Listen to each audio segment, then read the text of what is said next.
Assalamualaikum warahmatullahi wabarakatuh. Bismillahirrahmanirrahim. Rabbi shrah li sadri wa yassir li amri wa hlul 'uqdatam min lisani yafqahu qawli. Allahumma shalli wa sallim wa barik ala habibika Mustafa Muhammadin wa ala alihi wa sahbihi ajmain. Amma ba'du. Saya berkali-kali kampanye di mana-mana lah, kampanye dan menganjurkan. Di antara catatan dalam Suhufi Ibrahim wa Musa kan ada kan di Quran itu yang dinamakan lampiran-lampiran wasiatnya Nabi Ibrahim dan Nabi apa? Musa. Itu diantara catatannya begini, orang yang punya akal itu adalah orang yang bisa menikmati sesuatu yang baik. Misalnya gini, contoh gampang gini, kamu punya anak pertama atau punya anak yang masih kecil, itu gendong tuh senangnya bukan main, melihat anak sehat tuh senangnya bukan main. Mungkin saat itu banyak orang yang sedang maksiat dengan perempuan nakal atau dengan teman-teman nakalnya yang nganggap seperti itu tidak nikmat. Tapi andaikan ini ditimbang ya ditimbang. Yang maksiat betulan misalnya paling ukuran bahagianya itu 70%. Tapi yang ini yang nimang anak baru lahir atau masih kecil corong Jawa ngeloni anak bisa saja bahagianya itu sampai 100%. Artinya selama ini kesalahan kita adalah nganggap maksiat itu pasti menyenangkan dan taat itu tidak menyenangkan. Makanya saya berkali-kali fatwa untuk melawan kenikmatan maksiat, orang harus terbiasa menikmati taat, menikmati kebaikan. Jangan kira kita nimang istri nikmat, nimang anak nikmat, ketemu teman yang lama tidak ketemu juga nikmat. Artinya kita akan melewati berjam-jam untuk jagungan sama teman, sama anak, sama istri. Dan itu harus kamu nikmati supaya mengganti tidak berkebutuhan nikmat yang lewat jalur maksiat. Jadi saya mohon sarana-sarana yang menyenangkan itu, yang taat itu kita maksimalkan. Makanya bapak saya itu sering pesen, kowe nak ngaji sing guyon, sing seneng. Nganti wong maksiat itu karena cari kesenangan.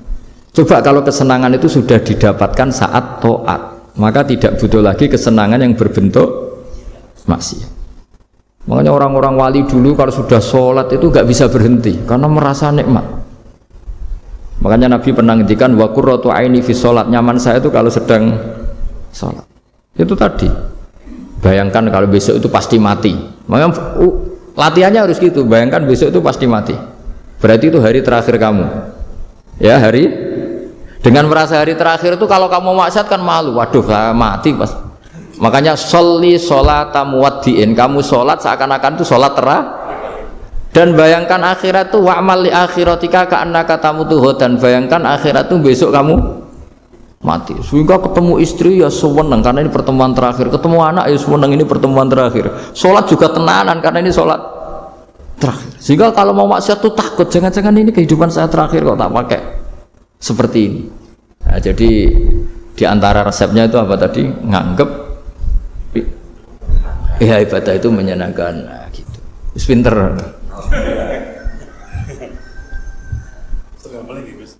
Wah ini. Tapi kamu jawab dulu ya. Ya apa saja dijawab. Biar ada, ya ada pembanding. Dinyalain mas.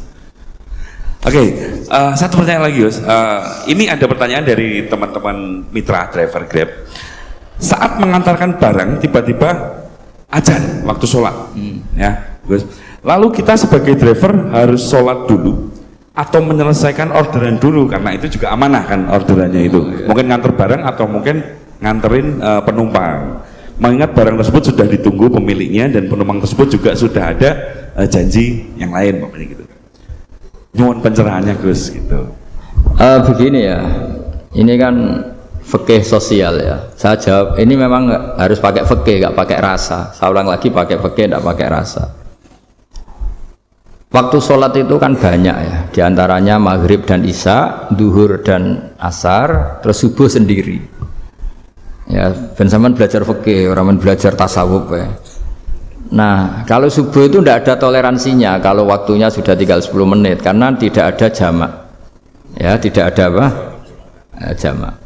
Sehingga misalnya kalau kamu ngojek waktu tinggal 10 menit ya harus sholat.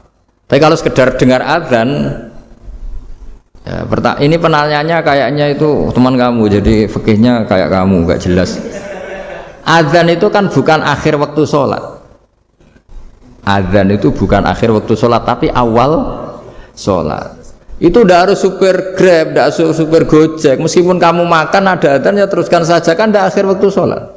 Anda menerima tamu, gendong anak, atau sedang nyupir, atau sedang bercengkrama sama teman. Kalau ada adzan ya nggak apa-apa, misalnya diteruskan. Kan bukan akhir waktu sholat. Yang benar-benar harus ditinggalkan itu kalau waktu sholat misalnya tinggal 7 menit atau tinggal 8 menit. Waktu yang mau tidak mau kamu harus tasarrufkan, kamu peruntukkan injury time ya, injury time. Nah, gitu aja kok nggak tahu ya. Nah, lalu misalnya, kalau pertanyaan tadi mestinya kelasnya itu kelas afdoliyah. Utamanya gimana? Kalau wajibnya belum ada karena kan waktunya masih panjang. Jadi pertanyaannya bukan wajibnya tapi sebaiknya, karena ini semuanya belum mendesak kan. Andai kan kamu teruskan nganter barang kan tidak ada jaminan waktunya habis. Padahal kalau kamu memaksa sholat, mungkin citra kamu sebagai supir Grab tidak baik karena dianggap mengabaikan konsumen. Nah, terus kedua menyangkut jarak. Oke, seperti itu. Nah sekarang kalau pertanyaannya dibalik, makanya yang dibalik ini agak ribet. Waktu sholat tinggal 8 menit. Ada konsumen yang minta diantarkan saat itu dan acaranya ke mall happy-happy. Maka fatwa kita sebagai ahli fikih, ya tantang saja, saya mau sholat dulu. Kalau nggak sabar ya silakan cari yang lain. Kalau acaranya ke mall. Tapi kalau acaranya kelahiran atau transfusi darah atau mau nganterin darah ke pasien yang sudah koma, maka kita langsung, karena ibadah sosial itu didahulukan mengalahkan ibadah yang haknya Allah, karena Allah itu zat yang tidak butuh ibadah kalian. Tapi kalau pasien ini kalau nggak nang kesampaian darahnya mati misalnya, jadi kamarnya Allah lebih apian lah gitu. Makanya masyhur kalau dalam fikih hak Allah sama hak adami ini dimenangkan hak adami, tapi bukan karena Allah kita kalahkan. Allah tidak butuh itu semua gitu. Jadi dikalahkan tapi bukan karena kalah, justru karena tidak butuh. Ya ibarat gini lah, Allah itu saking baiknya Allah kan pasti di atas orang tua kita. Itu pasti ulang lagi, baiknya Allah pasti di atas orang tua kita. Orang tua kita saja baik, apalagi Allah. Misalnya orang tua kamu butuh uang 5.000, adik kamu butuh uang 5.000, adik kamu yang kecil atau ya, kira-kira orang tua kamu itu nyuruh dikasihkan beliau apa adik kamu, kira-kira saja ke adik kamu. Nah Allah itu saking baiknya, hal yang terkait Allah misalnya tadi sholat tepat waktu sama ibadah sosial itu disuruh ibadah sosial. Karena ini kalau nggak kesampaian transfusi darahnya atau apalah, atau kamu dokter yang harus mengurus operasi waktunya tinggal 5 menit, kamu harus ngoperasi pasien dulu karena Allah bisa menerima sholat kamu. Nah tak terangkan lagi, ini fikih terus. Lalu sholat yang apa? Kalau sholat itu antara maghrib dan isya dan nanti yang terlambat itu maghrib, kita ngikuti ulama yang mengatakan jika ada darurat maka maghrib dan isya boleh dijamak meskipun tidak atas nama pergi. Kan jarak kamu kan tidak jarak masafatu qasrin. Artinya apa? Misalnya saya dokter harus operasi, waktu saya tinggal 8 menit mau maghrib, ternyata harus ada operasi. Kalau saya nggak nangani mati. Saya harus operasi, dan nanti waktu saya maghrib habis itu tidak harus dikatakan qadha atau yang mengeluarkan maghrib dari waktunya. Bisa saja menurut ulama dianggap boleh dijamak takhir dengan isya karena kondisinya masih waktu jam'in. Begitu juga duhur dengan asar. Tapi kalau waktunya itu asar tinggal 8 menit kemudian harus ada operasi, ya kita operasi. Waktu asar kita mundur sampai maghrib, namanya qadha yang dimaafkan Allah. Ya namanya tetap qadha karena asar gak bisa dijamak dengan maghrib. Jadi ini fikih ya. Jadi jawabnya harus jelimet. Jadi saya ulang lagi ya. Tadi kan pertanyaannya dengar adzan. Kalau adzan kan waktunya masih panjang. Apalagi misalnya maghrib kan waktunya kan taruh saja ada waktu seperempat jam. Ternyata andaikan kamu antar hanya butuh waktu 7 menit, kan nggak ngefek sama sekali. Nyanda ya gitu. Terus kalau driver umpamanya dapat order, Ini yang tanya kamu malah. mewakili dalam, kalau ada driver dapat orderan food, nganterin makanan, tapi makanannya non halal, niku fakihipun pripun? Nah, makanya itu tadi ya. Kamu tahu betul kalau itu non halal loh? Kalau itu sudah tahu pasti non halal. Nah, ya, tadi. Daging Tyrannosaurus, ngoten mungkin. Makanya tadi itu memang PR kita di semua profesi. Saya ulang lagi, itu PR kita di semua profesi. Jadi ya itu makanya pentingnya istighfar tuh di situ tuh sudah kita sebagai ulama menghalalkan tidak mungkin, mengharamkan kamu juga demo, ini pekerjaan Gus. Tapi yang jelas itu tidak bisa dihindari. Ya sama lah seperti orang di bis itu. Kadang-kadang kan didoain semoga semua penumpang hasil ke tempat masing-masing, dan kalau ada copet berarti kan doain copet juga hasil tujuannya. Jadi di semua profesi itu resikonya. Makanya tadi saya bicara tentang fikih. Kaidah umumnya menolong maksiat itu ya bagian dari maksiat, menolong taat itu bagian dari taat. Mau tidak mau harus ada hukumnya. Setidaknya barokahnya tahu hukum. Kalau kita salah belum istighfar gitu. Sudah salah nggak merasa salah gitu. Jadi barokahnya tahu hukum itu paling tidak kan kita ya istighfar lah. Kan ya tadi seperti paket misalnya, kan ada saja orang paket yang jelas-jelas barangnya itu haram. Tapi atas nama profesionalitas kan mungkin tetap dikirimkan. Tapi barokah yang ngerti hukum, dia istighfar. Nah, tapi karena kalau kita menyarankan, sudah ada usah pekerjaan yang lain banyak nanti awal kan rai-rai potongan tawakal dikandani ngono kan ya repot. Nah, kalau kita kiai guys, gak apa-apa, serius pangeran sugih. Menurut sampean kok ternuntut, Gus saya karena fatwa jenengan saya sekarang miskin, ini gimana pertanggungjawabannya? Ya ribet kan?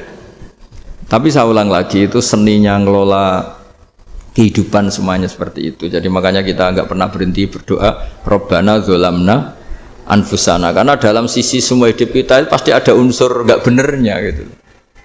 Ya saya ulang lagi, pokoknya kaidah umumnya itu menolong taat itu ya ikut bagian dari taat, menolong maksiat ya bagian dari maksiat. Tapi ya tadi ya kita harus istighfar. Kan cuma tadi yang jelas-jelas maksiat dan kita tidak tajassus. Saya ulang lagi, tidak tajassus itu neliti wong nanti jelimet nih.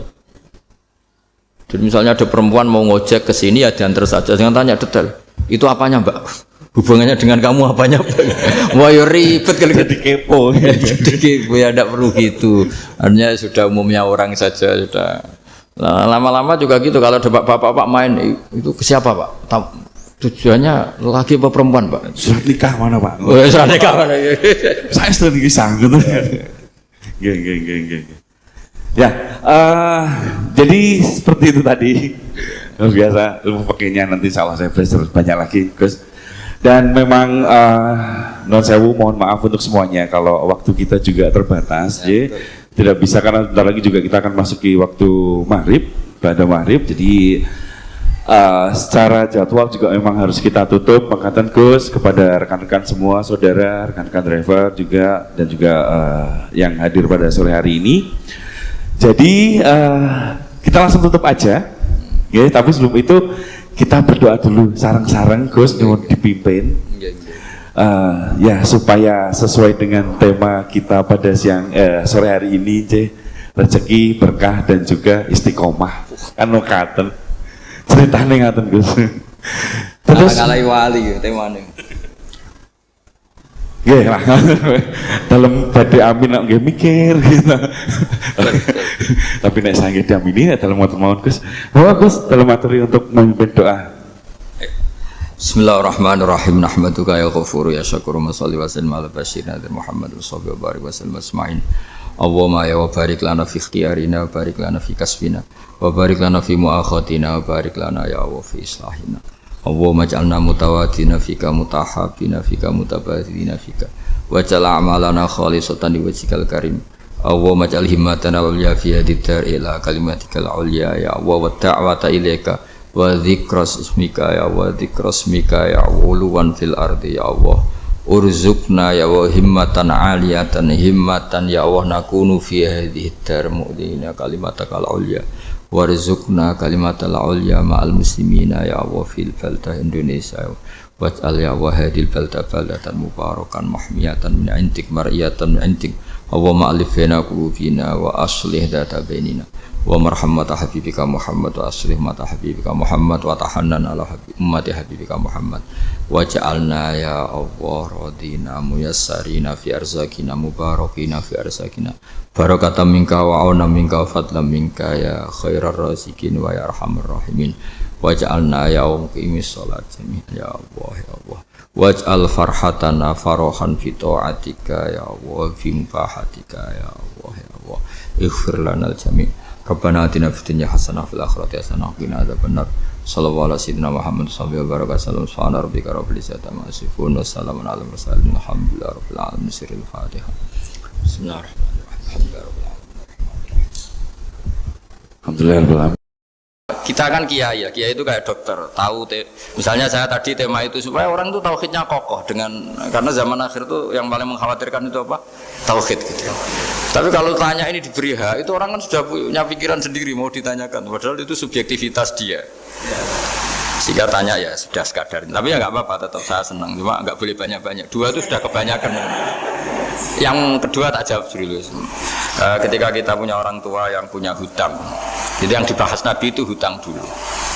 Itu karena hak adami. Hak adami itu tuntutan. Jadi kalau dalam kitab fikih itu ada istilah haqqu wa mabniun alal musamaha wa haqqul adami mabniun alal musyahah. Jadi kalau hak Allah itu Allah lebih rileks. Karena Allah itu tidak butuh disembah, tidak butuh dipuja-puja. Allah sudah terlalu besar.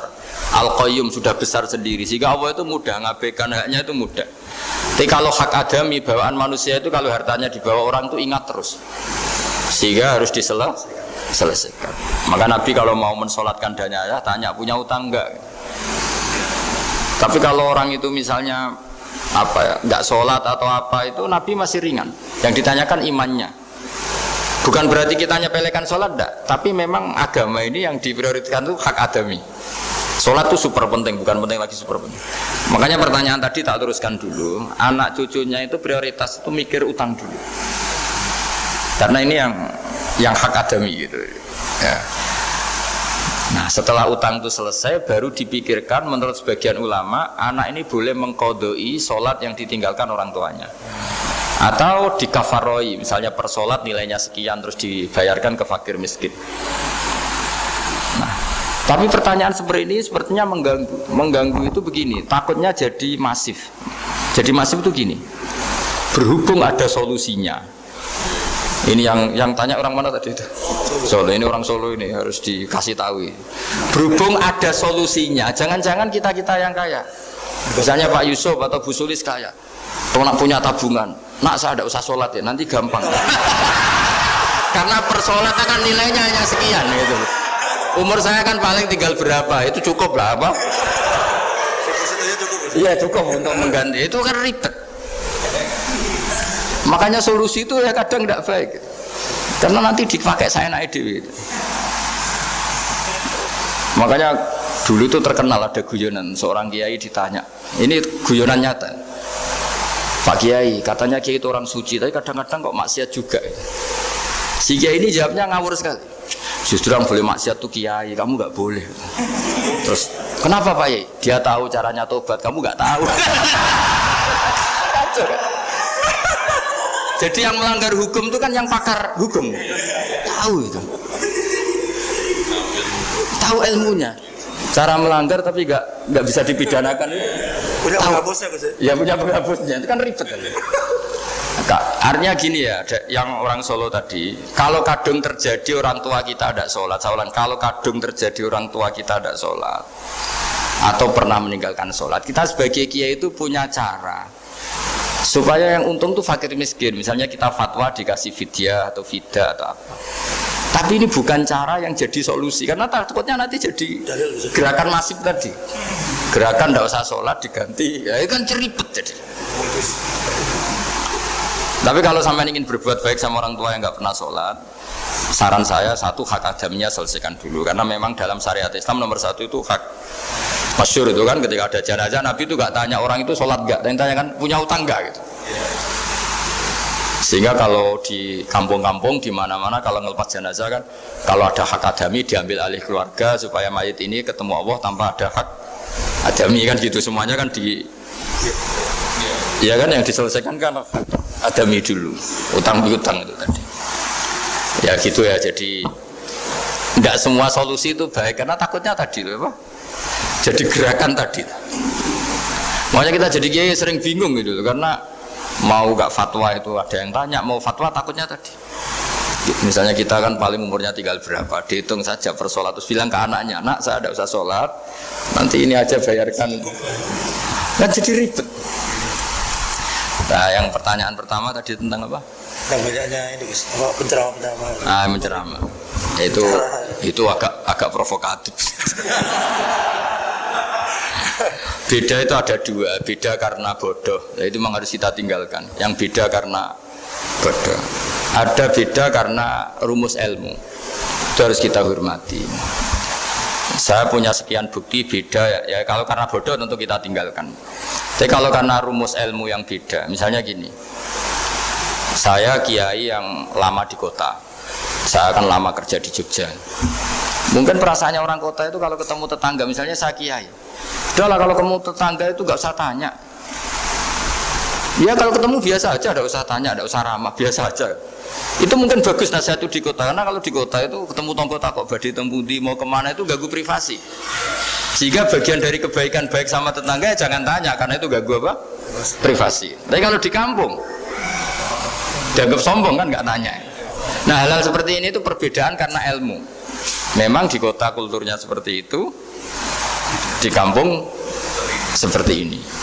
Nah itu bukan perbedaan karena kondisi muqtadul hal, memang kondisinya berbeda. Ya kondisinya apa? Berbeda. Misalnya saya sebagai kiai kan, bayangkan kiai itu suka lah ngaji ibadah. Terus kamu karena orang kota sukanya pizza, terus Gus kesini Gus saya naik makan pizza bareng, kan saya malah terganggu. Kamu niatnya hormat tapi ganggu karena nah. Sehingga dulu sahabat, ini cerita sahabat, ada sahabat yang ditanya tabiin itu generasi setelah sahabat. Sifli wajah Rasulillah, tolong jelaskan ke kami wajah Rasulillah Shallallahu Alaihi Wasallam. Ini sahabatnya nangis. Oh maaf sekali, saya tuh gak pernah melihat wajahnya Nabi meskipun saya berpuluh-puluh tahun jadi sahabat. Juga gak pernah sowan Nabi. Saya sering jamaah sama beliau. Ditanya kenapa? Saya itu sungkan. Beliau terlalu wibawa. Jadi bentuk penghormatan sahabat ini kepada Nabi justru gak berani melihat wajahnya. Dan bukti penghormatan pada Nabi, dia gak pernah sowan. Nabi itu punya anak, punya istri, punya cucu. Kalau sowan tuh ganggu. Jika dia cara berpikir, ya itu bentuk hormatnya. Ya itu ya sah saja mau dia cara berpikir ditakdir begitu.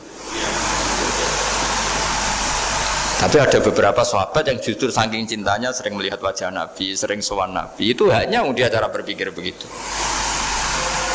Ya kira-kira seperti itu. Jadi perbedaan itu ada dua. Ada yang karena bodoh, itu tidak kita ikuti. Tapi ada perbedaan karena pengetahuan. Ya kalau karena pengetahuan harus kita ikuti, karena memang itu, ya itu kan urusan sudut pandang. Dulu ketika Mekah dikuasai Sayyidina Umar, setelah Fathu Mekah dan Umar sudah kuat betul, itu banyak sahabat yang dulunya orang Mekah, itu sama Umar disuratin, cobalah kembali ke Mekah. Di Mekah itu kamu sholat di Masjid Haram sebagaimana 1000 sholat. Sekarang Mekah aman milik kamu, silahkan kembali ke Mekah. Tapi jawabnya sahabat tuh nggak mau. Paling di Mekah hanya dapat pahala 1000 sholat. Tapi kalau mengislamkan orang di daerah-daerah pedalaman itu dakbul anbiya. Ciri khas Nabi itu yang membenarkan orang itu, bukan di satu tempat. Terus sampai nambahin surat ini, wa'alam anal ardo lam tuqaddis ahad, dan bumi itu tidak bisa loh mensucikan orang. Abu Lahab itu orang Mekah, Abu Jahal orang Mekah, tapi tetap begitu. Akhirnya jenis ini berpikir, ya sudah agak di Mekah nggak apa-apa. Andai kan Mekah itu bisa mensucikan orang, nggak ada Abu Jahal, nggak ada Abu Lahab. Akhirnya para sahabat nggak kembali ke Mekah, tapi berkelana ke Syria, ke Sam. Akhirnya ada Islam di mana-mana. Tapi ada juga yang Mekah itu kota suci, harus diisi orang-orang suci supaya yang brengsek-brengsek nggak di sana. Ya sudah, cara berpikir begitu. Nah ini cerita ya. Jadi sudah kalau perbedaan karena ilmu, ya sudah memang karena ilmu. Nah itu nggak apa-apa. Nah kalau sampean tanya, lalu bedanya apa Gus? Yang beda karena ilmu karena ya lihat saja kalau dia orang pinter bacanya banyak berarti bedanya karena ilmu. Tapi kalau nggak pinter kok berbeda ya berarti karena nggak tahu. Ya kira-kira. Ini kalau mempersiapkan ngaji kitab Kasyifatus Saja dikarang oleh Syekh Nawawi. Syekh Nawawi itu ulama top Indonesia yang hidup di Mekah juga meninggal di Mekah. Dulu di antara kearifan buyut-buyut kami, leluhur kami, itu kalau cerita itu nggak apa-apa kamu mondok di Mekah di sana tapi bawa pohon yang hidup di Indonesia. Jadi artinya bawa manhaj metode dakwah yang bisa hidup di Indonesia. Ini penting kata Mbah Mun karena wa ma arsalna min rasulin illa bilisani qaumi. Semua rasul diutus itu pasti sesuai kultur kaumnya. Saya punya sedikit cerita tentang kultur. Kultur itu nilai yang disepakati masyarakat, meskipun persepsi itu salah. Saya cerita sedikit tentang keunikan kultur. Nabi Yunus itu nabi. Di mana-mana nabi itu mengajak ke tauhid, ajaran yang benar ini. Dan dulu nabi itu nggak punya polisi, nggak punya densus, jadi nggak bisa nabi nyuruh yang nggak setuju tangkap, itu nggak bisa. Tapi punya Tuhan.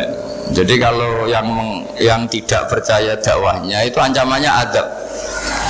Dulu itu nggak ada polisi, nggak ada pengadilan, sehingga kalau ada kesalahan itu ancamannya itu akan turun apa?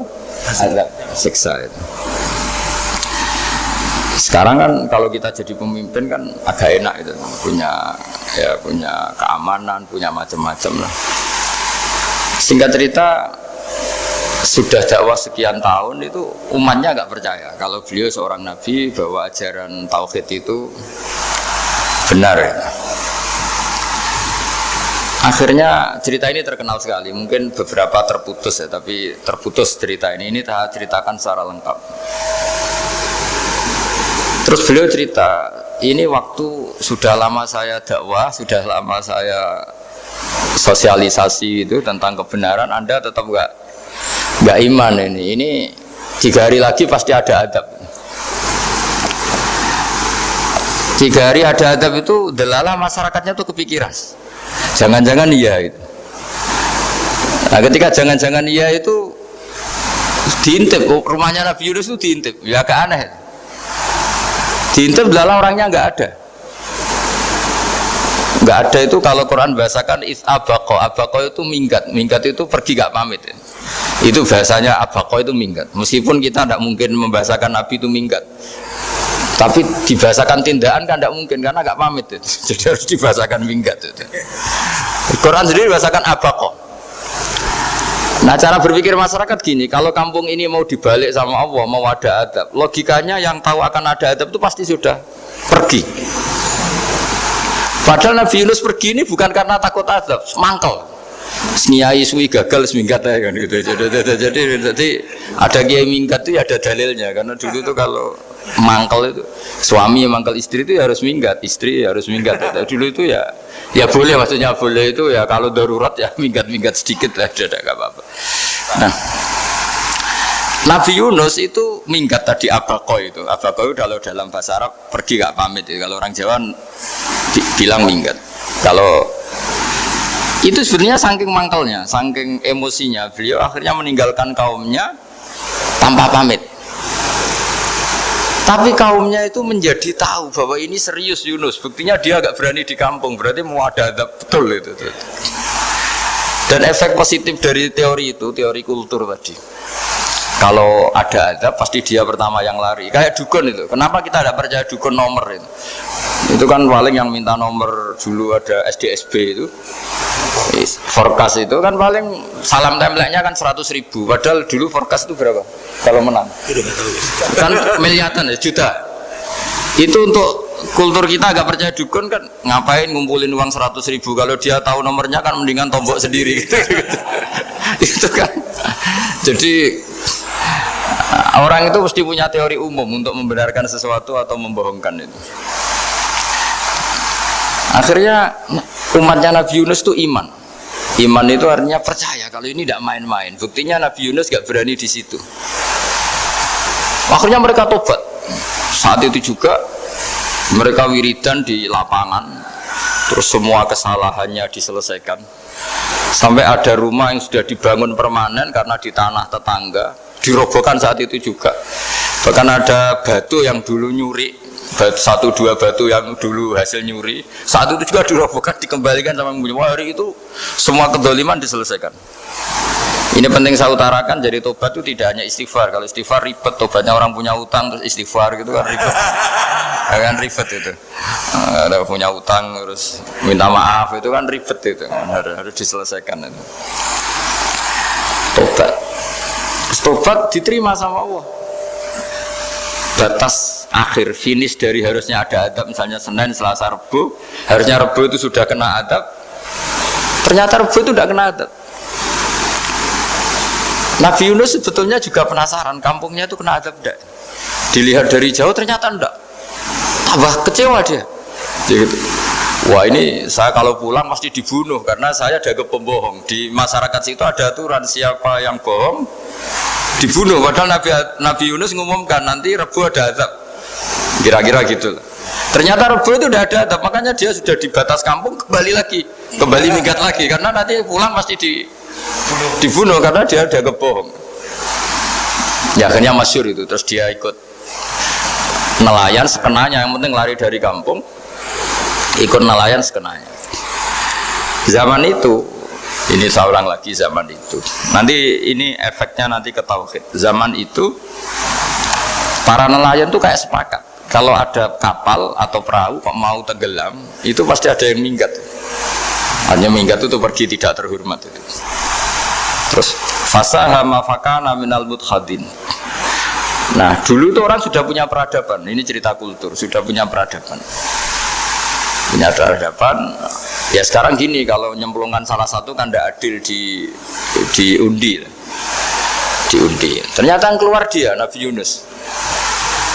Terus mereka tahu ini orang nggak pantas dikorbankan. Dan Nabi di mana-mana itu ganteng. Orang Allah itu punya sunat unik. Nabi itu harus paling ganteng di kampungnya. Nasabnya juga harus paling baik. Kabar-kabarnya juga istrinya harus paling cantik. Itu memang aturannya gitu. Nggak tahu saya. Dulu saya juga janggal. Kenapa Nabi aturannya harus gitu? Tak angen-angen di pemimpin elek izin itu. Maksudnya misalnya pemimpin dia pasak keriting itu kan piye gitu rasanya terus. Jadi Nabi itu pasti itu paling ganteng di kampungnya, terus dari nasab ya terbaik. Terus rata-rata istrinya itu ya selain solihah itu ya paling cantik. Karena ya dibully kan, sawar tidak jadi Nabi, bujone elek kan ya ribet kalau misalnya ada yang bully gitu kan juga ribet. Singkat cerita terus dia akhirnya ditenggelamkan, dibuang karena beliau seorang nabi. Faltaqamahul khut, beliau ditelan ya. Iltiqam itu tidak digigit, ditelan ya. Karena ditelan beliau tidak ngalami dikunyah, ditelan. Iltiqam itu ditelan. Karena beliau seorang nabi, di dalam batnil khut itu di perut itu dia wiridan, dan barokahnya wiridan itu perut ikan ini menjadi masjid. Dia nyaman di situ, nyaman karena terus ngalami karomah lah. Andikan wali itu ngalamin karomah. Nah kesimpulan dari cerita ini itu apa? Masyarakat itu akan selalu dengan kulturnya sendiri. Para nabi juga punya kultur sendiri. Dan Allah yang ngelola itu semua. Saya ulang lagi, Allah yang ngelola itu semua. Makanya terus dua kultur ini kalau Allah menghendaki itu gampang sekali. Akhirnya yang terjadi apa? Nabi Yunus jadi kasih sanksi Allah karena pergi tidak pamit. Masyarakatnya justru enggak karena tobat. Dan tobatnya masyarakatnya ini karena kekeliruan Nabi Yunus. Keliru dengan makna bukan dosa. Andai kan Nabi Yunus saat itu kok di rumah ingin menyaksikan adab, itu masyarakat mesti gak percaya kan ada adab. Mau ada adab kok dia di rumah gitu. Jadi unik, Allah cara ngelola masyarakat itu unik. Nah dari keunikan cara Allah ini kemudian lahirlah ilmu yang bernama ilmu tauhid, ilmu tawakal, ilmu pasrah nang pangeran itu. Karena kemarin pas Pak Yusuf sama Bu Sulis sowan saya itu tak beri cerita agama itu milik Allah. Sehingga teori yang dikatakan manusia itu ya teori saja, tetap semua itu di tangan Allah. Ya saya saat itu cerita, misalnya saya ditanya, ini besi, materi besi dengan kaca itu kuat mana? Mesti kita menjawab kuat besi. Tapi saya yang mengendalikan besi dan kaca. Ternyata saya punya merencanakan menghancurkan besi, menetapkan kaca ini tak simpan, akhirnya puluhan tahun. Yang ini saya rencanakan saya hancurkan itu. Andai kan si yang menjawab tadi tahu rencana saya mesti kuat bilang kuat kaca. Gitu. Kalau tahu. Makanya contoh paling gampang tadi, dinosaurus itu hewan paling kuat malah musnah itu. Pitik yang nggak kuat sampai sekarang itu. Karena Allah bikin dinosaurus itu punya rencana dihancurkan itu. Sementara ayam enggak lah, gue rame-rame itunya gitu. Sehingga ya sudah. Nah agama itu seperti itu, agama itu sesuai rencana Tuhan. Sehingga ini cerita Nabi. Sehingga Nabi itu kadang nggak tahu bedanya antara sesuatu yang punya data, punya perangkat-perangkat untuk menuju A misalnya, itu nggak tahu bedanya. Jadi kalau Nabi ditanya misalnya gini, onta itu lahir dari betinanya, dari indukannya bisa, ya bisa. Lahir dari batu, jawabnya ya bisa. Kalau dia seorang Nabi pasti jawab bisa. Kalau Nabi loh ya, bukan direktur mandiri, Nabi itu mesti jawabnya bisa. Jadi kalau Nabi ditanya, mata air itu keluar dari bumi kedalaman 7 meter, bisa. Keluar dari sini, dari meja, jawabannya ya bisa. Karena Nabi itu saking dekatnya Allah, tahu betul bahwa perangkat di dunia ini tidak bisa mendikte Allah. Semua itu kehendak Allah. Logika yang terbangun Nabi itu sebenarnya gampang ya. Kalau kita teliti itu hanya gampang itu, sesuatu yang benar itu pasti bisa dijelaskan secara gampang. Nah ini ngaji tauhid biar tidak terlalu berteori terus. Karena kalau saya cerita uang pinter jenengan. Dan saya tidak ingin pinter tentang uang. Tak beri contoh. Nah ini sebenarnya nanti kalau sampean suatu saat meninggal ketemu mungkar nakir itu tahu cara menghadapi. Nanti tak warai tekniknya. Tak warai tekniknya. Bocoran bisa. Bocorannya tadi. Makanya ada cerita agama ini baik sekali. Orang bocorkan ujian nasional itu kriminal, bisa ditangkap parositi. Tapi agama ini pertanyaan mungkar nakir dibocorkan semua kiai, itu nggak ditangkap sama mungkar nakir. Harusnya kan rugi karena ini pertanyaan. Tapi semua kiai kan sudah membocorkan. Nanti pertanyaannya di kuburan itu man rabbuka, Tuhanmu siapa, agamamu apa. Itu kan sudah dibocorkan. Tapi itu nggak dianggap kriminal. Sementara kita sekolah SD, sekolah SMP bocorkan soal itu dianggap kriminal. Padahal harusnya boleh. Maksudnya kalau menuruti teori itu harusnya boleh kan. Mau pertanyaan mungkar nakir saja dibocorkan kan. Ada dasarnya. Ya tapi kan tidak ada itu. Harusnya boleh. Tapi kan terjadi gak ujian kalau dibocorkan itu. Aneh agama ini begitu baik. Pertanyaan yang taruhannya surga neraka saja dibocorkan. Kurang apanya baiknya agama ini? Pertanyaan sepenting itu dibocorkan dan kiai-kiai gak ditangkap sama mungkar nakir ya ada itu. Saya ulang lagi ya supaya kita ingat fitrah salimah. Soal Anda modern monggo lah, tapi saya sebagai kiai akan ngajari kalian tentang fitrah salimah. Jadi kalau kamu itu benar-benar beragama, ini misalnya kertas, ini lempengan baja. Kalau kamu beragama kalau ditanya kuat mana? Ya terserah jenengan. Karena bisa saja kertas ini aku punya niat tak simpan di arsip nasional. Baja ini tak niatkan, tak luluhkan, tak hancurkan. Sehingga kalau kita ngomong ya secara materi harus ditambahi, secara materi kuat baja ya Allah. Tapi secara substansi jenengan ya terserah jenengan, monggo. Nah, di sini yang mulai orang lupa itu karena selalu menjawab pasti kuat baja. Kata pasti ini yang akhirnya orang menghilangkan teori beragama. Berdasar logika aja. Berdasar logika. Nah akhirnya para nabi, para wali itu ditanya. Saya punya kitab karangannya Abdul Hamid, orang alim.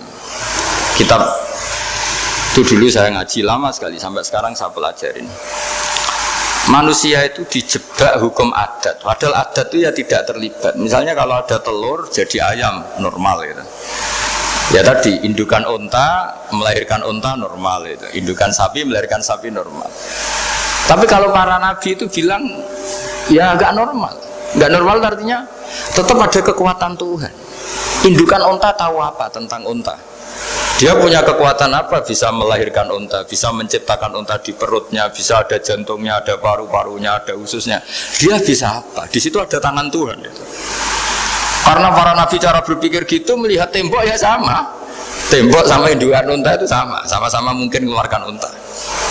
Sehingga ketika Nabi Soleh ditanya, bukti apa kekuasaan Tuhanmu? Apa bisa mengeluarkan unta dari batu besar ini? Jawabannya Nabi Soleh ya bisa, ya bisa.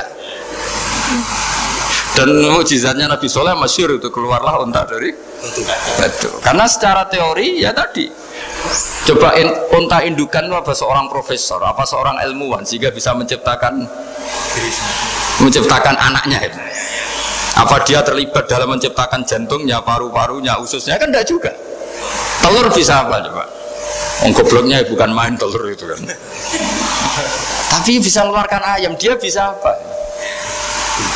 Nah, para nabi, para wali itu tahu semuanya itu kekuasaannya Allah. Nah, kalau karena kekuasaan Allah bedanya apa dengan tembok? Makanya Nabi Muhammad ketika di padang pasir, semua sahabat bingung nggak ada air, ya Nabi santai aja. Ini gimana Nabi nggak ada air, nanti orang mati kehausan. Nabi ya santai aja. Kamu ingin air katanya? Iya. Nabi nunjuk apa itu ya sudah terus ada air. Ada yang keluar dari jemarinya, ada karena Nabi itu nggak tahu bedanya antara ini mungkin dan tidak mungkin, tuh nggak tahunya itu ya semuanya itu Allah. Kalau kamu kan nggak, wah daerah gini nggak mungkin ada air. Ini kan padang pasir. Air itu biasanya di daerah hutan gini malah berteori macam-macam. Seakan-akan tidak ada Tuhan. Jadi kalau orang nggak bakat wali pasti berpikirnya gitu. Makanya nggak wali-wali itu memang nggak bakat karena itu kan artinya menafikan kekuasaannya Allah kan. Seakan-akan Allah tidak mampu bikin air di situ. Tapi kalau Nabi santai aja.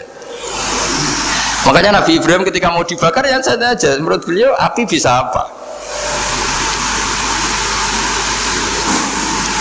Jadi itu meskipun hukum adat itu ya selalu berjalan. Normalnya api yang membakar di padang pasir, normalnya ya nggak ada air. Normalnya batu ya nggak mengeluarkan unta. Tapi kamu jangan terjebak oleh keseharian yang Anda lihat. Tetap di balik itu ada kekuasaannya Allah Subhanahu wa Ta'ala. Nah ini yang namanya iman.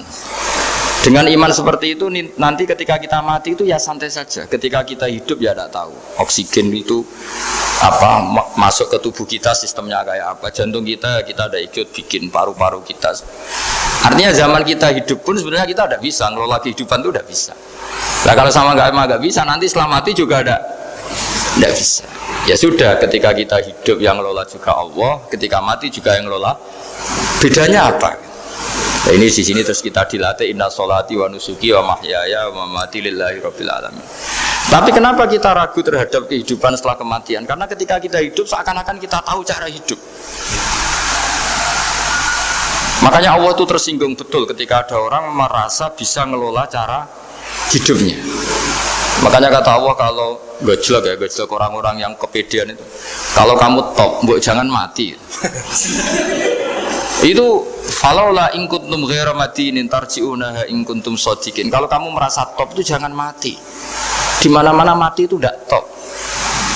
Falaula idza balaghatil khulqum wa antum khina idzin tanzurun. Mbok ketika nyawa kamu sudah sampai kerongkongan, kamu tarik lagi supaya kamu tidak mati. Mati itu tidak top. Katanya kamu top kok. Mati. Jangan mati. Kalau top itu jangan mati, jangan miskin, jangan tua, jangan jadi jelek. Pokoknya top terus gitu. Itu digosel sama Allah. Tapi orang itu lupa bahwa nah ketika sehat begini kita seakan-akan ngelola kehidupan. Nah gara-gara merasa ngelola seakan-akan kalau mati lalu saya gimana ya kalau mati? Di kuburan ngapain ya? Terus kantornya gimana, kerjanya di mana? Ya tidak usah begitu. Nah, ini Di sini pentingnya tauhid. Orang dilatih berpikir al-khalqul awal. Afa'ayina bil khalqil awal. Kalau dalam bahasa Yasin disebut kul yuhi alladzi anshaha awwala marrah.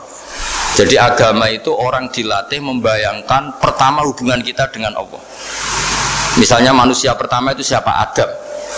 Adam bisa berpikir, bisa berlogika, bisa jalan-jalan, bisa macam-macam. Tapi andaikan Anda jadi Nabi Adam, mesti melihat kekuasaannya Allah itu begitu nyata. Karena saya materinya dari tanah, ternyata saya bisa berpikir. Betapa kudrohnya Allah, kekuasaan Allah, tanah yang benda mati bisa berpikir.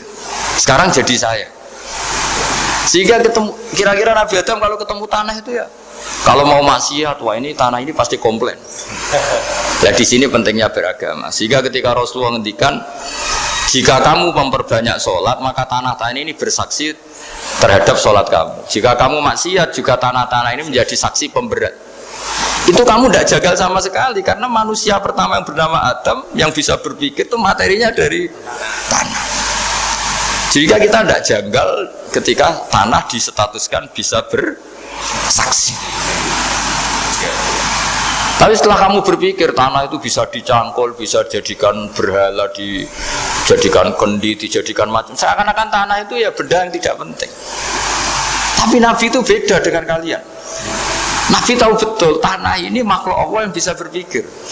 Sehingga Nabi ya ketikan kalau kamu sholat sunat atau beribadah sebaiknya jangan di tempat yang sama, biar yang menyaksikan kamu sholat itu banyak. Kita mungkin kan masa bumi bisa bersaksi. Tapi andaikan Anda Nabi Adam itu tidak akan janggal seperti itu, karena dia tahu materinya dari tanah dan ternyata jadi mata yang bisa melihat, jadi telinga yang bisa mendengar.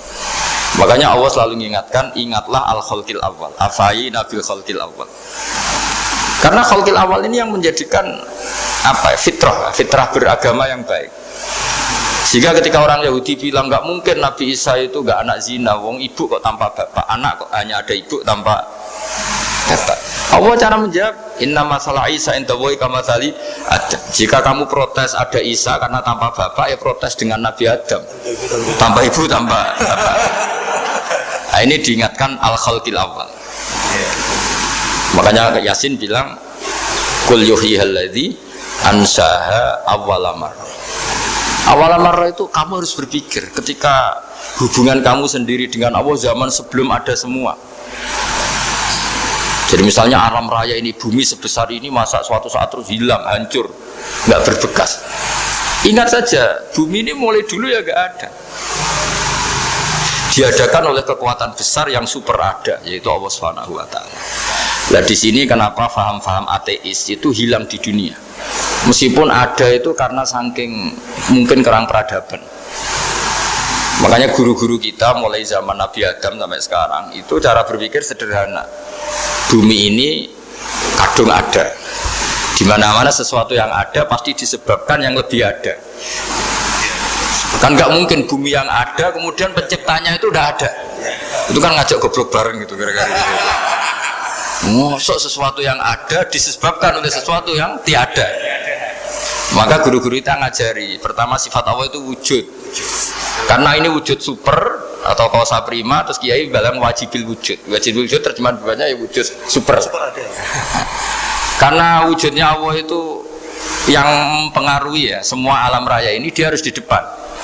Masa yang menciptakan di belakang. Makanya terus disifati qadim. Qadim itu harus lebih dulu atau awal. Nah, makanya ketika Fir'aun ngaku Tuhan itu cara membatalkan Nabi Musa itu sederhana. Kalau kamu Tuhan berarti bapak kamu nggak ada Tuhan karena Tuhannya terlambat datang. Itu langsung. Oh iya ya kalau ya kan berarti bapaknya dia tanpa Tuhan kan Tuhannya baru kemarin. Akhirnya baru diurus. Akhirnya baru diurus itu Tuhannya ini. Makanya Fir'aun itu akhirnya Nabi Musa punya pengaruh besar di kalangan punggawa Fir'aun. Karena ketika debat terbuka itu punggawanya dengar. Akhirnya mereka iman sama Nabi Musa. Ini disebut wa qala rajulun mu'minun min ali fir'auna yaktumu imana. Banyak yang diam-diam ini iman karena logika Fir'aun jadi Tuhan itu gak masuk akal. Yang benar adalah Tuhannya Nabi Musa. Nah orang-orang ini itu ya dibilang gak loyal ya pokoknya dia iman. Dan dia juga ikut rapat. Besok Musa tangkap. Karena mereka sudah iman sama Musa, terus sebelum eksekusi itu datang, ini datang ke Musa. Tadi malam saya ikut rapat, keputusannya Anda ditangkap mau dibunuh, jangan lari saja juga. Jadi kan nggak bisa disebut pengkhianatan, karena ini orang baik. Jadi malamnya ikut rapat, besok Musa tangkap bunuh. Iya, ada Musa. Paginya sebelum di itu, Musa, saya nanti malam ikut rapat dan keputusannya Anda ditangkap dibunuh. Kamu lari saja sekarang. Nah, kenapa iman? Karena logika yang dibangun Nabi Musa. Makanya ciri utama kebenaran itu bal naqdhifu bil haqqi 'alal batil fayadmaghuhu fa idza huwa zahid. Kebenaran sejati itu boleh diuji di mana saja. Dan Anda tidak usah khawatir kebenaran sejati itu kalah. Pasti menang. Kalau kebenaran itu kebenaran sejati pasti menang. Ya, di sini terus ada ulama-ulama kayak banyak lah, termasuk di Indonesia kayak Pak Quraisy, kayak yang nyaman saja anak-anaknya di luar negeri karena merasa kebenaran sejati itu tidak akan kalah. Sehingga ketika ada negara yang begitu maju, saya pernah ditanya sama orang yang kuliah di Inggris, di Swiss, Gus, saya ini kan orang Indonesia tapi pengagum negara Swiss, Swedia, negara di sana itu makmur, terus tertib. Bagaimana saya tetap mencintai Islam yang secara lahir itu kadang-kadang beberapa negara Islam itu kacau. Ada seorang mahasiswa tanya gitu. Dia tanya cara ingat Allah. Ya membela Islam kira-kira gitu. Terus tak kasih tahu dia. Ketika Anda muji negara-negara itu makmur, sejahtera, itu sebetulnya tetap utang jasa terbesar itu sama Tuhan. Pejabat bisa apa ketika Allah misalnya nggak bikin air? Negara bisa apa? Misalnya ketika Allah itu nggak bikin oksigen. Tetap semua ketertiban itu karena kehendak Allah. Berarti utang jasa kamu di negara manapun tetap sama Allah, bukan pada yang lain. Bahwa ada hukum sosial manusia, oke lah, kedua, ketiga, dia harus terima. Hanya dia sadar. Nah, masalahnya kita ketika di negara yang makmur gitu, pikiran kita, oh, presidennya hebat, menterinya hebat, tata sosialnya hebat. Oke, nggak apa-apa, muji manusia itu nggak apa-apa. Tapi tetap itu semua di bawah muji Allah Subhanahu wa Ta'ala. Ada air begini ciptaan Allah, ada oksigen sehat ciptaannya Allah. Sehingga muji pertama itu kepada apa artinya kehebatan manusia ketika ada gempa besar, ada likuifaksi, ada macam-macam. Nah, maksud saya ngaji di sini, ingat Allah itu dengan cara seperti itu. Sehingga ketika kita hidup di negara manapun, ya utang jasa pertama pikiran kita sama Allah Subhanahu wa Ta'ala. Tapi kalau enggak, kamu terjebak hukum adat tadi. Di mana-mana ayam itu yang mengeluarkan telur, telur mengeluarkan ayam. Nggak bisa batu ini mengeluarkan ayam. Keliru kamu. Ketika ayam mengeluarkan telur, memangnya ayam itu bisa? Apa dia berpikir sekolah dulu gimana ya cara punya telur? Kan tidak juga. Tidak berkehendak juga. Apa ketika mata kamu bisa melihat terus kamu merencanakan gimana ya mata supaya bisa melihat? Ya tahu-tahu sudah melihat.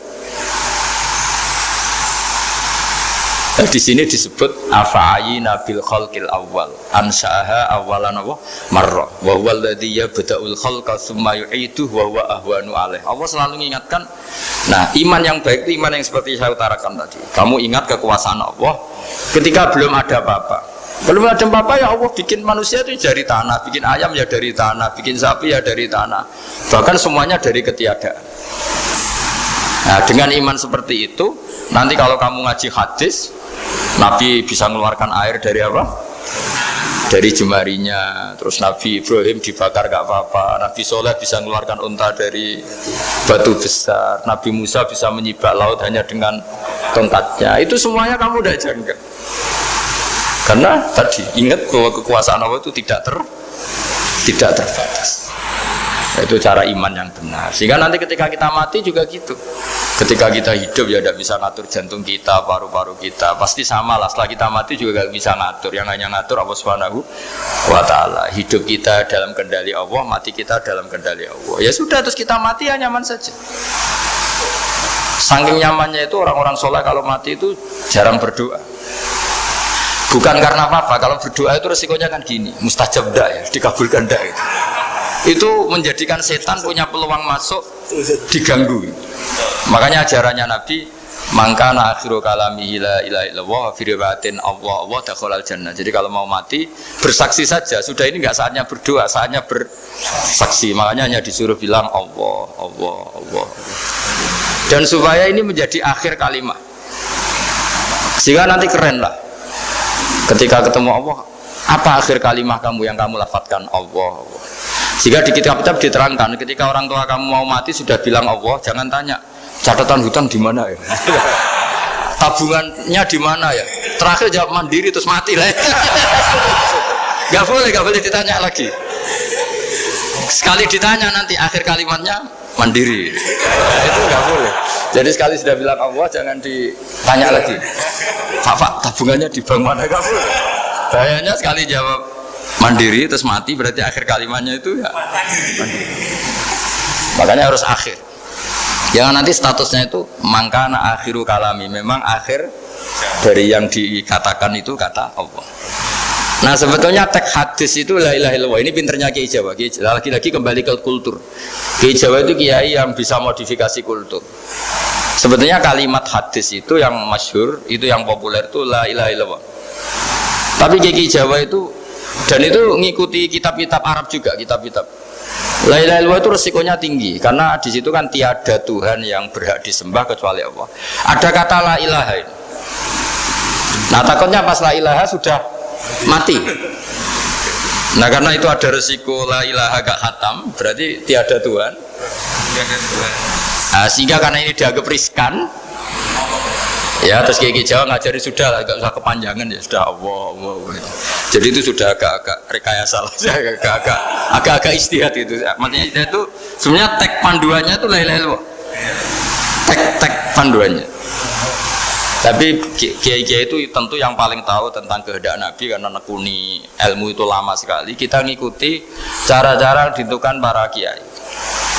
Karena tadi la ilaha illallah itu kan ada kalimat yang tadi ya tiada Tuhan kan. Nah kata tiada Tuhan ini yang dianggap riskan kalau nggak khatam. Daripada potensi itu terus kiai-kiai ya agak-agak improvisasi lah itu memang ya sudahlah Allah. Nah supaya itu menjadi akhir kalimah ya seolah lagi menjadi apa? Akhir kalimah. Setelah itu kata kitab-kitab jangan tanya hal lain. Ya sekali ditanya nanti dia akan melafatkan hal lain itu. Ya tadi misalnya tabungannya di mana gitu kan. Misalnya sini. Nah, yang ribet kalau wong kuno itu neng laci, neng sorogan, berarti kalimat terakhirnya ya laci sorogan itu. Nah, sehingga terus itu pinternya guru-guru kita. Jadi saya ulang lagi ini yang terakhir saya pesen, latihlah iman seperti imannya para ulama, para aulia, syukur-syukur yang dekati imannya para nabi. Itu cara berpikir itu al-khalqul awal. Afa'ayina bil khalqil awal. Qul yuhyihal ladzi ansaha. Nah, yang terakhir saya pernah ditanya, ya agak gojekan, agak guyon, tapi saya ditanya. Saya itu nggak bisa melihat, Gus. Aneh orang Afrika itu. Kan misalnya ada Miss Afrika itu. Di sana itu orang paling cantik. Malah kadang itu ada kriminal gitu. Karena orang Afrika merkosa Miss Afrika. Itu kata orang Indonesia, Gus, dikakno aku ora doyan gitu. Itu kan. Itu lah ini kan secara syariat mungkin lelaki itu punya rasa dengan perempuan itu ya kalau berpakaian serono atau gimana secara teori. Tapi sebetulnya oke itu benar. Tapi sebetulnya ada ansaha awala bar. Orang Indonesia itu didesain gak suka orang Afrika. Orang Afrika ya didesain gak suka orang Indonesia. Sehingga orang-orang Afrika kalau melihat orang Indonesia yang paling cantik mungkin ya iskal. Wong cempeh kayak gampang gitu kok cantik. Mungkin perasaannya cowok-cowok Afrika itu cantiknya di mana? Orang Indonesia kebalik kan? Kalau cowok-cowok Indonesia ngelihat Miss Afrika cantiknya itu nanti gitu. Kok sampai ada pemerkosaan tuh apa itu? Nah itu menunjukkan Allah yang Maha Kuasa. Allah itu mendesain gennya orang sana. Beda dengan kita. Ya itu bukti bahwa Allah itu nggak bisa. Ya sudah semuanya itu Allah yang mendesain. Itu bukti bahwa manusia itu bisa apa di depan orang kayak Afrika kok disuruh bilang cantik kita kan protes. Cantiknya di mana? Mungkin orang sana juga protes ke kita. Orang Jawa cempeh itu kok cantiknya dia. Itu orang-orang Indonesia kalau melihat bule cantik itu kan temukan janggal. Orang-orang Jogja, bule wayune nanti gitu. Kulitnya gitu kan sama mereka juga bilang kita mungkinnya seperti itu. Itu namanya didesain ansaha awal apa? Mar, sudah memang desainnya seperti itu. Nah di sini supaya kita ingat, nah ingat bahwa hati juga gitu. Ketika kita cinta istri itu janggal betul kalau terjadi konflik. Tapi kalau sedang konflik itu janggal betul terjadi perdamaian. Nah, lagi mau ngangkel itu ya problem betul. Nah ini di sini pentingnya iman. Orang terus disuruh berdoa ya muqallibal qulub tsabit qalbi ala dini, karena kita tidak tahu cara berpikir. Ada perempuan cantik sering merengut, pecintanya ya banyak, dianggap pemikir serius. Tapi kalau baru gedeng namanya ya merengut, bukan pemikir. Orang senyum itu kita seneng gitu. Tapi kalau baru gak seneng, murahan guya-guyu. Itu jadi manusia itu unik, hanya sama tapi cara analisis beda. Tinggal sedang seneng apa enggak. Lucu kan, ada orang anteng di rumah itu kalau lagi seneng ya, oh itu anteng nggak banyak meluyur. Tapi baru nggak seneng, seneng ngomong ya mau nganggur. Nah, itu kita tidak pernah tahu, kita simpulkan apa itu tidak pernah. Makanya wisata, pernah ada orang wisata datang ke sini tak nasihatin. Orang wisata itu kan seneng di kampung-kampung yang terbelakang gitu, melihat orang manusia pohon, melihat apa. Terus saya bilang, itu kan kasihan kan, masa manusia jadi objek. Bahkan bayangannya ya kalau mereka jadi modern jadi gak menarik kan. Padahal kita yang orang pendidikan kan inginnya mereka terentas lah dari kultur itu. Ya itu kan gak sambung kan. Yang satu bilang unik, masyarakatnya masih unik, masih naik-naik pohon. Tapi bagi orang pendidikan kan tersiksa kan, ini bangsa kita, warga kita kok masih seperti itu. Makanya orang wisata itu nasihati, kamu kesana itu niat melihat apa niat mengentas? Kalau niat mengentas, tak jamin ada pahala. Enggak Gus, mau niat mengentas katanya. Niatnya baru sekarang apa mulai dulu-dulu? Ya, baru sekarang. Ya ini cerita dari manusia itu semudah itu, Pak. Nah, setelah kamu ngaji ini, kamu tidak akan janggal terhadap kenapa Nabi itu begitu santai. Ketika tadi makanan misalnya satu wadah itu cukup untuk orang 300. Sampai Jabir yang undang Nabi kan hanya kambing kecil, cukup orang 6. Ternyata Nabi ngajak orang 300 lebih. Tapi Nabi bilang ya sudah semuanya makan cukup. Kata-kata Nabi kan, zaman dulu belum ada beras, belum ada Allah itu bisa kok mengenyangkan malaikat tanpa makan gitu. Susahnya apa mengenyangkan manusianya dengan nasi sedikit itu ya Nabi ya santai aja, semuanya kenyang santai. Ya ini itu iman-iman yang sudah benar-benar awal amarah, sudah Allah tidak harus terdikte oleh nasi. Kalau nasi sedikit harus cukup orang sedikit, kalau banyak harus orang banyak.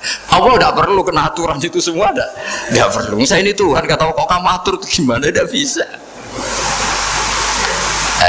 Ya Pak, kalau hanya ngaji ini insya Allah Anda setelah baca mukjizat, keramat itu tidak istiqamah. Ya saya kira demikian. Assalamualaikum warahmatullahi wabarakatuh. Waalaikumsalam warahmatullahi wabarakatuh. Terima kasih sekali Gus Baha atas tausiahnya. Terinfo dari panitia ada ratusan pertanyaan Gus. Tapi ya sudah ditulis panitia 2 pertanyaan Yesus. Wow, banyak betul. 2 Gus. Baik, saya bacakan langsung 2 atau satu-satu Gus? Langsung 2 aja. Baik, pertanyaan. Alhamdulillahirrabbilalamin. Satu kajian dari Gus Bak tadi sudah kita dengarkan bersama. Selajengipun kula bagi maosaken buku nggih. Kanthi bahasa Jawa. Umar krungu dheweke ngetangake hadis sing nyatake yen Rasulullah nate ngendikan, barang sapa ngucapke la ilaha illallah dheweke mesti mlebu swarga. Mbok menawa Umar tumindak kaya mengkono kuwi merga dheweke nate weruh Abu Hurairah ngucapake hadis kuwi ing ngarepe wong sing dikhawatirake bakal nganggep yen Islam kuwi agama sing cukup diucapake kanthi ilat lan ora perlu dibarengi kanthi amalan. Yo bene hadis kuwi bener, nanging yen dikemukake kanthi cara sing sebodho ngono kuwi luwih apik dicegah penyebar luasane. Ibnu Abdul Bir ngriwayatake yen Abu Hurairah dhewe nate ngendikan, aku wis nyampeake hadis-hadis marang kabeh. Seumpama hadis-hadis kuwi aku sampeke ing jaman Umar ibnu Khattab, Umar bin Khattab, mesti dheweke bakal mukul awakku nganggo cambuk. Alasan Umar nyegah penyampaian hadis kuwi ya kuwi merga dheweke pengen bimbing masyarakat kanthi dasar ajarane Al-Qur'an lan metik manfaat saka kitab kuwi nggih. Yen sak banjure kuwi marang dheweke ditengahake riwayat-riwayat hadis, dheweke bakal nerima lan kanthi pikiran sing jernih lan terang. Mergo kekuatan pengeling nggih, Abu Hurairah saged ngetengahake atusan hadis bab salat. Mbok menawa Umar bin Khattab ora keberatan yen hadis-hadis kuwi ditengahake ing perguruan-perguruan khusus sing ora disenengi Umar kuwi yen kaum muslim awam nganti kebeban pikirane. Padahal sing dheweke butuhke mung sithik wae saka saakeh hadis iki. Kanthi mengkono mestine dheweke iso njurahake luwih akeh wektu kanggo pekerjaan sing luwih manfaat kanggo Islam lan umate. Ya kuwi nyebabake dheweke kaboten yen sahabate kokean ngriwayatake hadis. Ibnu Hasyim ngriwayatake hadis bab wudu meh wae saakeh 1000 lembar lan ditujokake marang wong sing gelem karo cabang ilmu iki nggih. Ananging nggih nyesel yen bab kuwi nganti nyita sebagian wektune kaum muslim. Banjur pira wektu sing kesisa kanggo melajari Al-Qur'an. Melajari Qur'an kuwi carane kaya mengkono ora bakal dibenerake kanthi agama. Rasulullah nate ngendikan, waca Al-Qur'an lan aja sira luwih-luwihan, aja sira sikap kasar marang Al-Qur'an lan aja uga sira mangan kanthi Al-Qur'an. Yen para penghafal hadis-hadis duweni keutamaan iku minangka dheweke wis nyampekake ilmu marang wong-wong sing oleh manfaat saka ilmu kuwi. Nganti meh padha carane ngomong Rasulullah banjur ngendikan, mbok menawa salah sawijine wong nggawa fikih nanging dheweke dudu ahli fikih, lan mbok menawa uga wong kuwi nggawa fikih marang wong sing luwih nguasai fikih tinimbang dheweke. Siji hadis saka Abu Yusuf ngomong yen Al-A'masy takon suatu masalah marang aku. Nalika iku mung ana kita wong loro. Banjur takonane aku jawab. Dheweke isih takon maneh. Hei Yakub. Jeneng asline Abu Yusuf. Saka ngendi kowe oleh jawaban kuwi? Aku jawab, saka hadis sing pernah diriwayatke marang aku. Hadis iku sing banjur aku ucapke. Dheweke nyaut, "Hei Yakub, aku wis hafal hadis kowe sadurunge bapak lan ibumu nikah. Nanging lagi saiki aku ngerti maknane." Jadi saking peristiwa kasebut nggih bisa oleh keterangan yen Abu Yusuf sing ulama luwih paham apa sing ora dipahami saka penghafal hadis kaya ta Al-A'masy. Hafal hadis tanpa memahami ora dilarang. Sing dilarang kuwi memahami sing ora bener. Susunan isi hadis kaya sing sering kita waos. Manggonake bahasan bab keimanan, hukum lan liya-liyane. Dewe-dewe ing satu bab krana Islam nglingkupi kabeh persoalan kaya kuwi, mula sunah iso diibaratke kaya to serba pakaian nggih. Sing mangkono saben kontenere kebak anti peci, celana, kemeja, jubah lan sak panunggalane. Wajar yen wong sing mbutuhake pakaian lengkap bakal tumuju kabeh konter lan milih sing paling cocok kanggo dheweke. Ananging sering dadian sira deleng ana wong sing tuku peci loro nanging ndekne mlaku tanpa sendal. Utawa tuku sapu tangan sawetara ndekne blodor. Kuwi minangka perumpamaan kanggo wong-wong sing pelajari hadis kanthi sepotong-potong. Banjur suwe anggone mubeng-mubeng dheweke metu nemoni wong akeh sarana nggawa riwayat-riwayat hadis bab siwak. Siwak niku alat nggosok gigi zaman Nabi nggih, zaman kuno. Lan bab serban sing dipotong pucuke lan wong akeh sing ditekani nganggep kabeh sing digawa kuwi dadi syiar Islam. Sikap mengkono kuwi justru ngrugikake Al-Qur'an lan hadis. Syarat kaping 3 kurang pahame bab hadis sing ngracuni pikirane kaum muslim lan nebarake hukum-hukum sing kaku sarta tradisi sing becik. Panyebar luasan hadis kanthi sempit teman-teman tentang Al-Qur'an lan hadis apa meneh yen didasarake ing pemahaman sing salah bab hadis. Ewadene hadis kuwi sahih.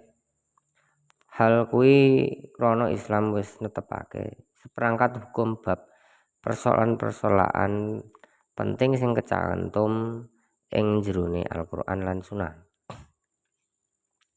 Sing kabeh mau saling nglengkapi lan saling dukung. Kanthi ngono yen ana dalil-dalil sing bertentangan siji lan liyane, mula perlu dikaji nganti oleh penjelasan sing logis sing sesuai siji lan sijine utawa ditolak yen wis ana sing luwih sahih.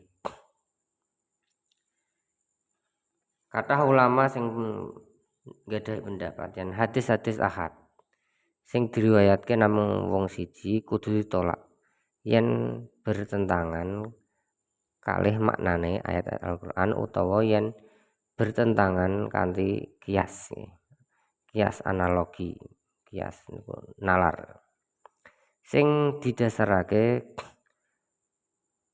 ana hukum-hukum Al-Qur'an. Dheweke mbedakake antaraning hadis-hadis sing diriwayatke saka ahli hukum kanthi tokoh-tokoh sing ngafalke hadis. Akeh umat Islam sing duweni pendirian yen wong wedok ora kena ndeleng utawa dideleng wong wadon lanang nggih. Ing Madinah misale kaum wong wadon kuwi mlaku ngalor ngidul tanpa busana sing nutup sakabehane awake. Kanggo ndeleng digawe bolongan loro ing ngarepe mata. Iki isih dilapisi nggih, isih kebak kanthi pakaian utawa plastik sing bening. Tradisi iki didasarake ana ing hadis sing pernah diucapake Imam Masjid Nabawi saking mimbare ing saben khotbah Jumat. Hadis mengkono nyatakake yen Rasulullah ora seneng yen bojo loro ndekne ndeleng Abdullah bin Umi Maktum. Lan nalika dheweke ngungkapake alasan yen dheweke kuwi wong wuta. Banjur piyambakipun takon, "Apa sira loro uga wuta?" Aku nyesel nggih. Aku nyesel marang khotib sing mung ngutip hadis ngono. Sebab sing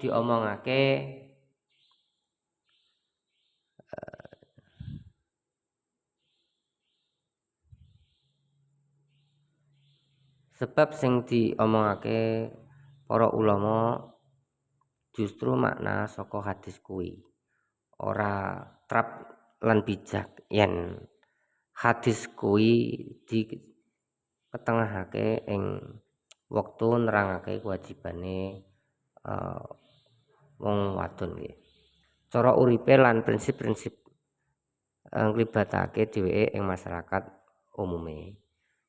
Lan kenapa kita orang ngutip hadis riwayat Bukhari bab hal kuwi padahal hadise luwih cermat lan sahih.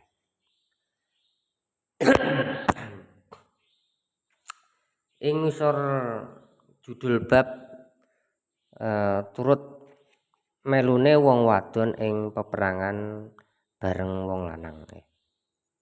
Nalika perang Uhud akeh tentara muslim sing mlayu saka medan perang. Kula ndeleng Aisyah binti Abu Bakar lan Ummu Sulaimah.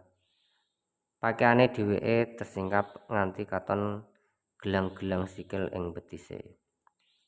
Wong loro kuwi padha-padha nggendong banyu nggih.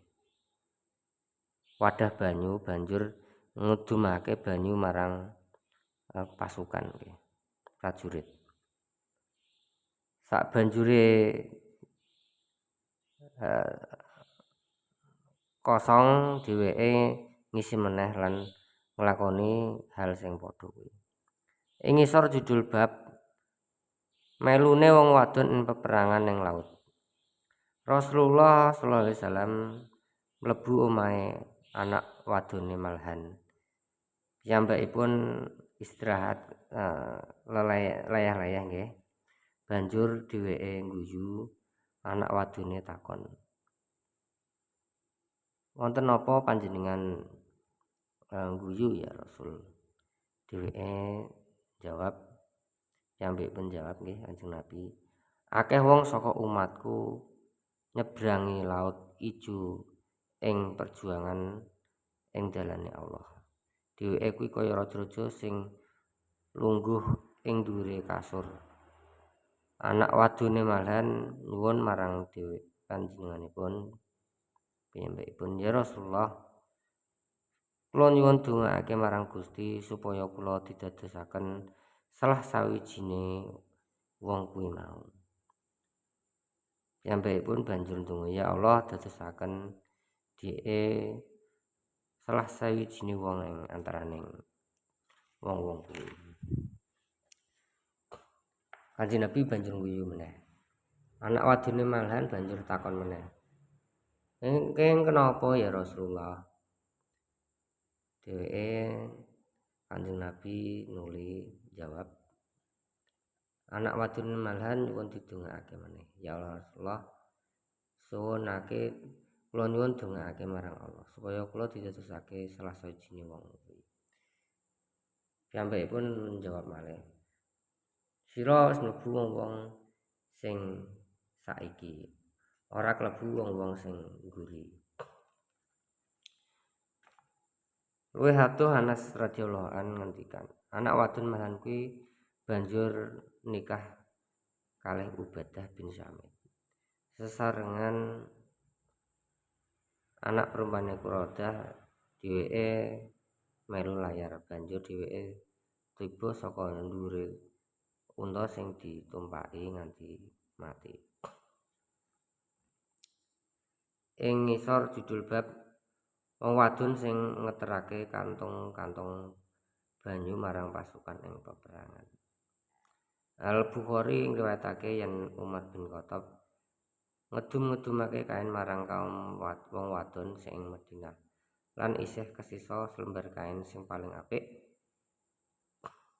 Pira-pira saka dheweke ngendikan, "Ya Amirul Mukminin, wenehana kain kuwi marang putrine Rasulullah sing dimaksud kuwi Ummu Kalsum binti Ali bin Abi Thalib sing ana ing panjenengan."